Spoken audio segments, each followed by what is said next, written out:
Well, Fitin10 day 70 is finally upon us. And I say finally as if it's been a long time, but I mean, the 70 days just flies by. And maybe for a challenge it seems like a long time, but honestly, for something where we're trying to get a grasp or a traction of a lifestyle-based initiative, a lifestyle-based program, 10 weeks is really nothing at all. So, you know, I want to first say to you guys that this takes a lot of courage. This is obviously my area of expertise and my area of comfort, and I mean, it really is my area of comfort. Everybody thinks I'm so,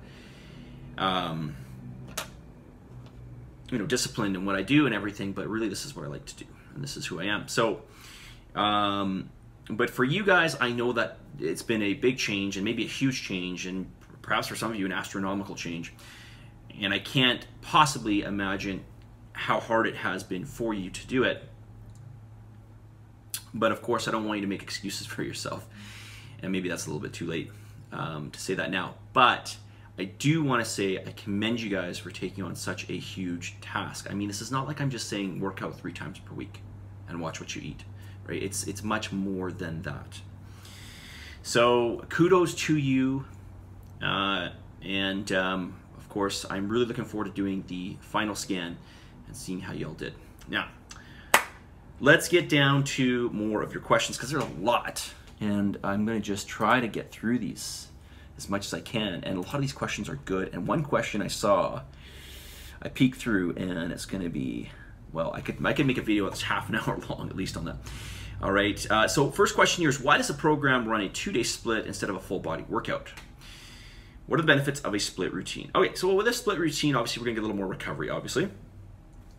Now, that being said, obviously with a split routine, we can get a little more volume per muscle group. So that's primarily the reason we do it. But could we do a full body routine and then just kind of, you know, switch up the emphasis throughout the days of the week? Yeah, we could do that, for sure. There wouldn't really be anything, you know, wrong with that per se. And for the sake of the challenge, being that there's only 3 workouts, we could probably get away with it. But I like to do the 2, and it also gives you guys something, you know, something a little bit more discreet to shoot for each you know, day, essentially, right? So the workouts are different, workout to workout, of course, and of course the emphasis is way different from a day A to a day B. So that's really the reason behind that. But yeah, we could do we could get away with a full body workout 3 times per week. I wouldn't see an issue with that. Okay, question here. How come when I do core exercises, like a double crunch, I feel pain in my lower back? Okay, this is probably due to the fact that your hamstrings are tight, okay? Because your hamstrings are biarticulate, they pass your knee. So they go over biarticulate just means it goes over 2 joints. So they connect below your knee and they connect above your hip. And so when you are going through that double crunch, you are pulling your hamstring. And if your hamstrings are tight, you're going to get back pain. So I would recommend stretching your hamstrings and then trying the exercise. So do a good hamstring stretch. Do 3 or 4 minutes worth of hamstring stretches. Try doing the double crunch and see how it feels, okay? Now that being said, I would suggest also stretching out your front hip flexors. So stretch out your quads, do a deep quad stretch, and also do a hamstring stretch. Just in general, because sometimes if you've got tightness through your quads, that can pull on your hamstrings, and it just becomes sort of a back and forth thing with your hips. So I would recommend that. But in terms of this specifically, for example, double crunches or any ab exercise where you're feeling pain in your back, stretch out your hamstrings, okay? Okay, is the solution to stretch the muscle out before I start core exercises, or is it more general muscle tightness? Okay, so I already addressed that. Or is the issue an imbalance between my back and, yeah. So again, just it's tightness through primarily the posterior of your hips. But of course, just to keep things balanced between the front and back of your hips, again, stretch the hamstrings, stretch the quads, do a deep quad stretch, or even a stretch. This will get more of your hip flexor, or more of your psoas, which is your hip flexor, or one of your hip flexor muscles. Just going to a split squat and then allowing yourself to move forward while squeezing your bum okay? If you want me to show you what this is, I can do that happily, okay? All right. Another comment or question here. It sounds like the weight lifting routine for this challenge is set to lose weight, obviously, rather than build muscle. After the challenge is complete and we want to gain more muscle, or definition, should we lower reps and sets? Generally, if we want to tone, build muscles, or lose weight, what are good guidelines for set and rep ranges? Okay, so I'm going to say something to you right off the bat that you're probably going to think doesn't make sense.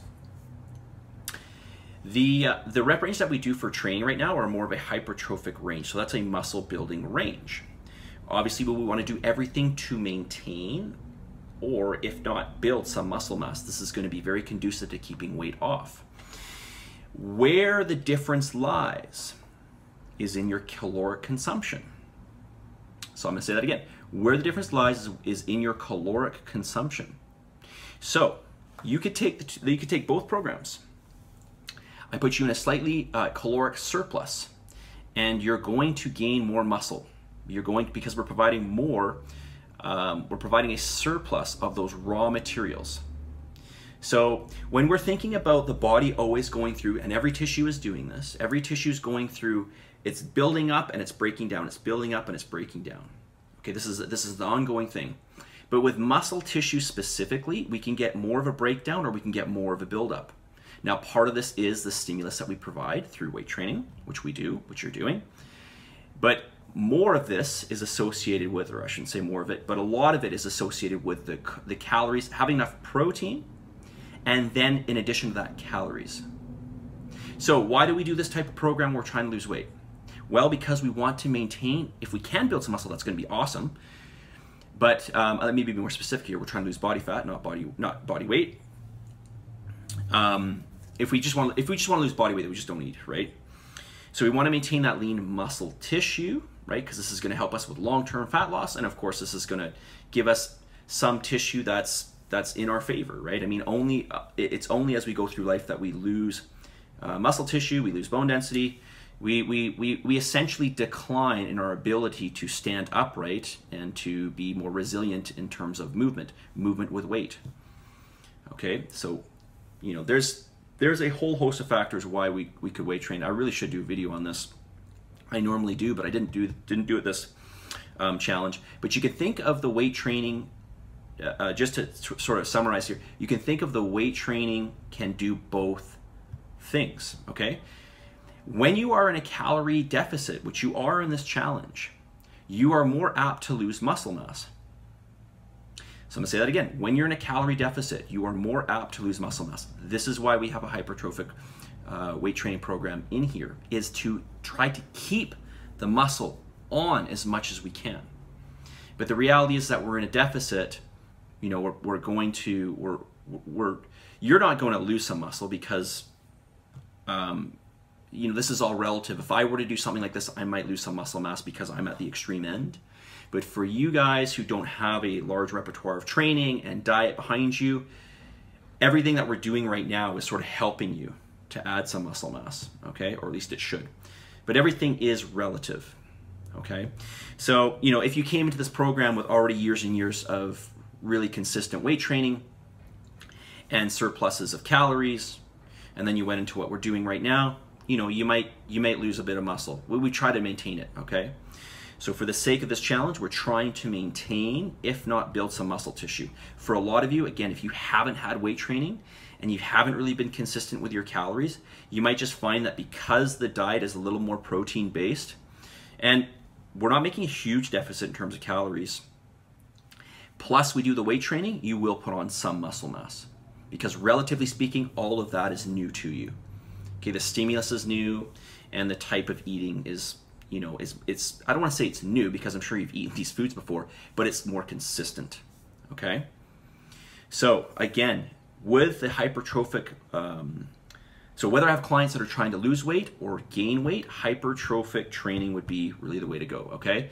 And unless they're specifically saying like, I really just want to work on my strength, okay? Like focus on strength training, my goal is to add more strength. Okay, that's a little bit different than we would work on a lower rep range. Okay, and likewise, if it was, I don't know, the client, obviously if there's different goals, and we have to look at changing things. But for the sake of body composition, a hypertrophic training routine is going to is going to benefit you, whether you're trying to maximize your body composition, so lose body fat, maintain, gain muscle, or if you're trying to just gain muscle, right? The deciding factor between these two is going to be your calories. That's it, okay? So hopefully that's clear to you.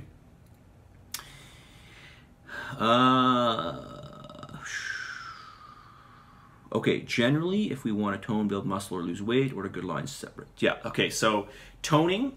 So toning is really adding muscle density. Toning is actually, really what toning is building muscle. Okay, building muscle and losing fat, okay, because you're going to see more of your muscle if you lose fat. So, you know, if you maintain your muscle and you lose body fat, you're gonna say, oh, I'm getting more toned.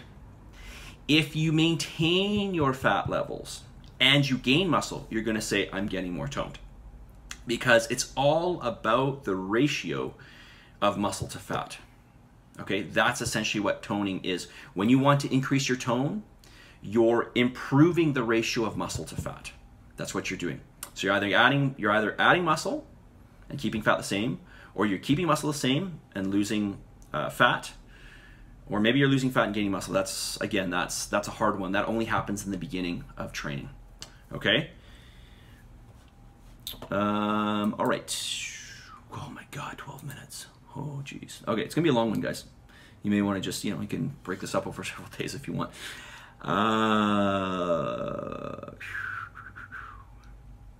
Okay, a lot of people are asking about post-challenge strategy. We're going to go more and more into this during next week's online meeting. But I am going to send you guys out a post-challenge strategy to your email. Okay, there'll be a document that you get. Okay, so stay tuned for that.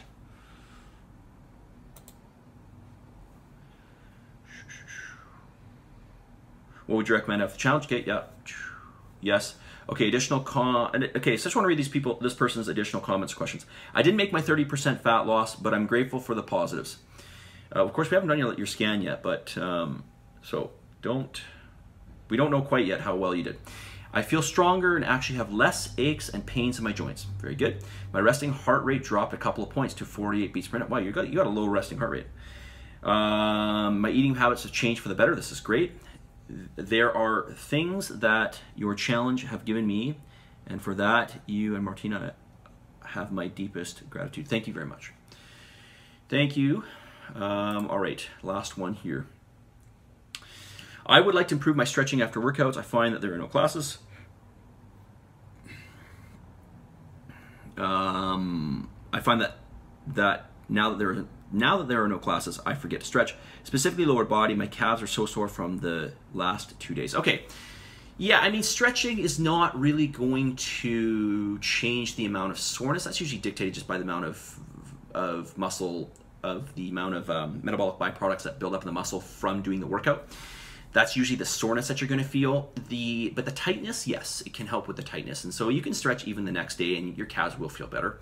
You'll feel less tightness, but in terms of that soreness that's there, that's going to take just a couple days to get out of your system. Two best things for your recovery: nutrition and sleep. Those are the two best things, bar none. I have heard that because the abdomen is such a large muscle group, it is good to work out the abdomen every day. I would say no, don't do it every day. Okay, I've done it every day. Believe me, sometimes I do things I know better and I still do them, which is why virtually everybody has a coach, because sometimes you just, you know, it's like do as I say, not as I do. I don't recommend it every day. I actually had a serious injury. I don't know if you ever heard me complain about something I'd pulled down in my lower, sort of right in my inguinal area. That was from doing abdominal work every single day. What are your thoughts on core workouts and when they should be done? I know you don't like the term core. Thank you. I don't. But you get the idea. Yes, I do understand what you're saying. Okay, and there is a lot to, okay, so if we're going to talk about the region around your abdomen, okay, which is what a lot of people term as core. Okay, in my opinion, it's your core is more than that, but anyways, it doesn't matter. We're talking about, so let's not go into too many specifics here, but we're talking about like your intercostals, which are up here, and then your serratus, which sits here, and then your internal external obliques. And then your rectus abdominis, which is right here. Those are all the superficial muscles, the muscles you can see, or maybe you can't see them. Hopefully you can see them by now, or at least some of them. So those are the more superficial muscles, and then you've got your transverse, which are the deeper underlying muscles that provide more of the stability, and sort of those would be considered more of the, I guess you could say, part of the core musculature. They sit in deeper, and they do more of the work in terms of, you know, stability and strength. So what would my suggestion be? I would do superficial ab work. So like floor work would be superficial ab work on like a Monday, and then on a Wednesday I would do like some planks. Okay, it could be dynamic planks, it could be just static planks. And then the Friday again I would do some more of the superficial work. Could maybe do some hanging leg work, or maybe back to the floor work, and then come back to that next Monday and you do some of that transverse work. So again, planks, that type of thing. Okay, planks are not the only type of things you could do. You could do like some people do like some wood chops, etc. You guys don't know what that is, but there are other things you can do. Okay, you could do wood chops easily with a band. It's just basically pulling a band back and forth. I won't demo it now, but if you want to know what that is, I can show you. Okay, 5 things I'm grateful for. I'm grateful I have a job. Maybe super slow right now, but I still have money coming in, and have to remember that. Yes, that's right. We have to be super, super grateful. I don't know how hard it is for you, but believe me, many of us are feeling this like tremendously. Believe me. Number 2, I am grateful the gym is open. Number 3, I am grateful that Kenneth pushed me to do this challenge. It didn't take a lot of convincing, but it has changed how I think about food, diet, and working out. Yes, and I can see this in you tremendously. Like really a huge difference. I am grateful I am able to make a positive change in my life. I am grateful for my cats. They provide me with such good company and love during these crazy times. Coming back to point number 4, I'm grateful that I'm able to make positive change in my life. Yes, and of course this is all because of your choice, right? This is just choice. We have to always remember that we have a choice. I'm not saying it's easy. I'm not saying that it doesn't come with a sacrifice, and I don't even know how much of a sacrifice it is to you, but at the end of the day, it's all just choice. It's just like all these various paths that we can go down and choose what to do, right? Virtually everything in our life is a choice. So, message of the day, 18 minutes, jeez. I knew it was gonna be a long one. All right, so I'm gonna read you again one of my favorites, and I just, this is something that I cannot stress enough, so I'm gonna just read it to you right now. Don't forget, you've heard me say this once before, don't forget you can start late, you can start over, you can be unsure, you can act differently, you can try and fail, and you can still succeed, okay? I'm gonna say it again. You can start late, you can start over and over and over and over and over and over and over and over and over. Okay, you can act differently, go through all these different phases if you want. You can try and you can fail, and you can fail, and you can fail, and you can fail, and you can fail, and you can fail. Okay, and after all of that, you can still succeed. Okay, so remember this. You can always succeed. You can always succeed. Failure does not dictate your level of success. Okay? In fact, if anything, the amount of times you fail actually you're getting closer to that successful point, okay? Unless you're just repeating your failures, which hopefully nobody is doing, right? You learn from your failures, that's the whole idea. All right? Guys, day 70, I'm gonna wrap this up here because we're almost at 20 minutes.